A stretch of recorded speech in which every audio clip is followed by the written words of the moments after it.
siya from suit eh. Parang niloloko niyo ba kami? Ang sabi sunod ng Malacanang, alam mo, pati maghintay kayo ng 6 na taon, 6 na taon lang naman yan eh. Grabe, parang wala konsiderasyon na ganun pwede ba? Kahit sinong kaanak natin, tapos sabihan ka na, 6 years ka na lang mag-file. Anyway, yung 6 years na yan, walang na-file, nung wala na siya sa pwesto, marami ng ebidensya sinabit sa gobyerno. Sino ba nagpa-file? Piskal. DOJ yun eh.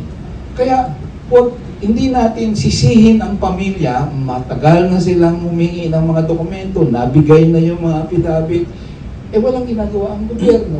You mean, klaro lang attorney adding to building on that.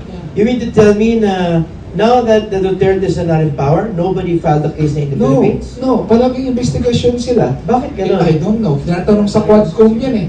Pero tinanong sa Quadcom, ang isang nanay, doon ko naalala, sabi ng isang congressman, bakit hindi po kayo nag-file?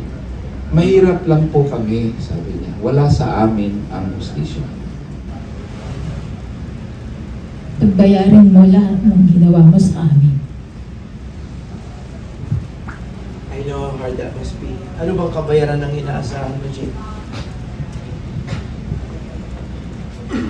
Makulong po siya at lahat po ng mga bahagi po ng war on drugs, lahat po ng mga katuwang niya, lahat po ng gumawa.